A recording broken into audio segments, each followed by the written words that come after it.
Aloha kako and Apua Hawaii Ka'oho Ka'alasito here, aka Kanakapreneur, for your mana'o of the day.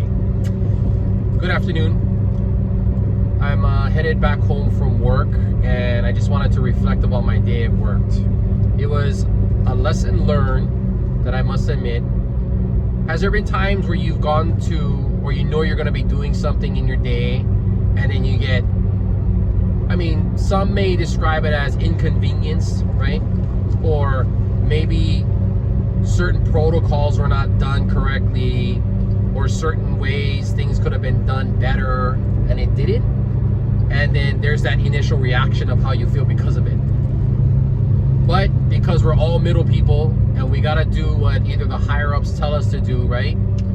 This is from work, if anybody's wondering, where certain calls came in and there was certain protocols, a way to do stuff, and it didn't happen that way. And so now it involves inconveniencing along the way, and that could trigger a certain way that your mindset could be from here on out. But I've been learning to let go of that, let go of the trigger of what it could turn into. And these triggers that I get from, like, for example, there was a call that came in, we had to do a transfer, and there was certain protocols that didn't happen, and now we have to go and take somebody far to another place when, other powers that be could have done it. But that's just how it is, like, it's out of my hands as a paramedic, because I'm being assigned to do this. And so of course I could do what many of my coworkers do, which is get pissed off, right?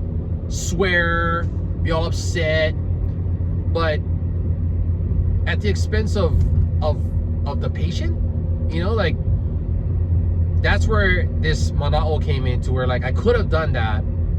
And it's so funny how that can, like, totally just spread like wildfire. Like, I could easily have been upset, and then now this upsetness is going to transfer over to my partner. And then when we get to the hospital, it'll transfer over to the nurses. And then that could transfer over to the techs and to the doctor. And then next thing you know, when we get to the receiving facility, it could transfer over to them. And it could also transfer over to the patient, So, like, that initial start off with me choosing to be upset or choosing to not be upset can really start off a big snowball that'll eventually get to people that I don't even know. It could totally transfer over to that kind of thing. And I gotta admit, there was a part of me that did feel like that, but I think it's because I'm a little bit older now and I've been doing this for a longer period of time. Like, if I just step back and I tell myself, there's nothing I can do. There's nothing I can do to get out of this. Like, we're just told and we're assigned to do these calls because of what other powers that be, you know what I mean? Like, for example, a doctor would initiate an emergency transfer to another facility. So what other scenario that we deal with daily that could be like that? How about, one that comes to mind is, like, say you get cut off. You're driving and you're minding your own business. All of a sudden you get cut off by this one car, right? You get all pissed off. But just like the things that I'm self-teaching, podcasts, books, videos, all this stuff, that I'm choosing to enact this into my life. There was one person that said that, like, don't be upset at them. Like, maybe put yourself in their shoes. Like, for all we know, they could be rushing to the hospital to get their last minute time in with their family member or their mom or their son or their child, or maybe their loved one is ready to give birth and or whatever's, you know what I mean? Like, it could be any reason why they need to rush to get someplace, and you just so happen to kind of be in the area. There was no accident that occurred. Yeah, you got cut off, and maybe even to the point where, like, they didn't wave at you or whatever, but, like, like, I don't think we put ourselves into other people's shoes enough to be able to see a reasoning there and then calm ourselves down, because then it'll snowball to what my story was, where, like, I could get upset and now it transfers to other people, like a plague or like a sickness, So I feel like a lot of my coworkers and people in general that I know and don't know easily are able to be triggered and perpetuate the negative portions of that trigger. To be upset and not understand that if they just, you know, my CEO tells me, take a 500-degree view look at it, or 500-foot view at it. And what does that mean? That means if this scenario is the way it is right now in front of you and causes you to be upset, how would you feel if we were to put you in a helicopter and take you 500 feet into the air and you look down at this same scenario? Wouldn't it look so small and so minuscule compared to the whole world? And I say, yeah, I say exactly that. But I think because none of us are training ourselves to do that, and we're not surrounded by people that can inspire us to think this way, that we just continue to perpetuate the anger, and we perpetuate the hatred, and we perpetuate upset and being pissed off and stuff, when we could easily switch it around, super easily switch it around, you know?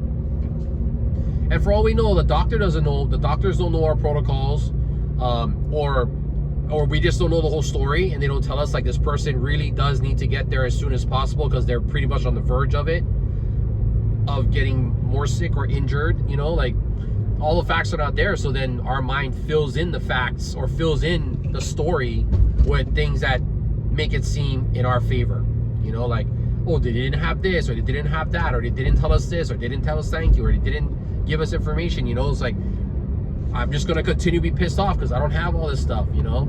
That's going to satisfy me to be justified of why am I putting myself out for this. So that's my monotony for today is I'm going to toot my own horn and be proud of myself for not being upset and still being able to, because like one of my emergency transfers today, I had 2 of them, you know, I got to know the patient, and this person was very he was so cool, you know what I mean? Like, he's retired, and you know, like, he's enjoying life, and we got to know each other more, and you know, when we're done, I try to like pride myself in getting to know their names and telling them good luck, you know, and I'm sorry that you have to be here in the hospital and stuff, but just those kind of things. And afterwards, we gave ourselves a good goodbye, and you know, he even told me, because I'm close to retiring, he's like, hey, when you retire, congratulations. And I was like, I felt good, you know, and he was saying sorry, like, because of the situation, we had to come from Kailua to go pick him up and blah blah, but I reassured him it wasn't his fault, you know, and I said it easily could have been something that could have turned out negative, but I told him, you know, I feel like it's a positive because I got to meet you, and you're super nice, and you gave me some great tips on how to prepare for retirement, and you know, and things to avoid and stuff. So even if I did have the emergency transfer and I decided to be upset, I probably wouldn't have talked to him. I probably wouldn't have had a good conversation. I probably wouldn't have had to get to know him. Like, I'm gonna probably remember his name, and you know, I would be okay if he remembers my name, and if we connect again in the future, that'd be friggin' amazing. But yeah, but that's all choice, people. That's all choice. Stressors and triggers are always going to be around us, but we need to, like, I can see how important now self-help books are, because those self-help videos, books, conferences, whatever's, those things is like, it's like a gym for your mind, you know. Like, you go to the gym to get more healthy, to avoid getting sick and to avoid getting injured. Well, self-help stuff is like that for your brain. So it can help prevent you and recognize where you shouldn't like stretch your brain too thin, or put your brain into a trigger that's going to cause you to be exhausted and then exhaust your body, you know, like pathophysiologically wise, like your blood pressure goes up, your heart rate goes up, stress goes up. And we do things to combat stress, which is probably not going to be good, like smoking and drinking and eating bad food. And then next thing you know, you're high risk for a heart attack and diabetes and stroke and stuff. You see where I'm going with this? Like, it just funnels in a downward motion, and not in a good way either. So I can see why self-help books are really good in trying to combat things, and I'm very proud that I'm learning this. And I went to personal development courses and stuff too. I mean, I'm still human, and I still do, you know, falter. I'm not gonna lie, but to be able to still recognize that and combat what the norm would be, is a win in my book. So I hope that can be something that can help you in the future too, that, you know, pick up a self-help book, something that can help you. I mean, go to a seminar, you know what I mean? Talk to people. You know, if you have to go to a psychiatrist or whatever, like, don't think you're crazy. You're doing that because you need to hear from somebody outside of your own mind, maybe even outside of your own circle, that this is something you need to do, something you need to practice on, something you need to learn for your benefit, for your health. You know, it's not just the mind, it's the body too. And everybody knows this, but I'm learning it more and more, and I want to share with my followers about this too, that it's important. We want to live as long as we can, to be able to enjoy life with our family and our loved ones and our friends and stuff. And if you keep triggering yourself and putting yourself in your mind first, right? The body follows the mind. If you keep setting your mind up to the point where you're always going to be upset and you cannot see a silver lining out of it, and you cannot see any lessons learned out of all this experiences in your life, then you're going to live a very short life. You're going to live a very short life. I mean, yeah, that's the only if ands or buts about it. There's no, you know, that's it.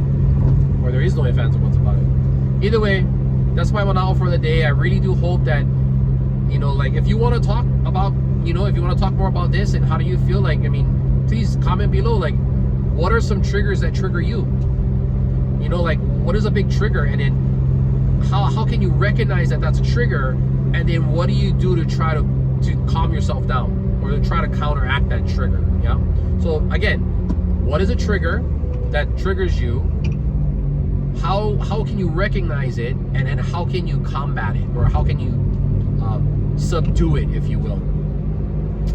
Okay, I am very close to home, so that means it's time for me to sign off. Ka'oho ka'alasito here, aka KO, depending on what region you're living in. Kanakapreneur for your monetary mana'o of the day. Happy Saturday, everybody. Aloha.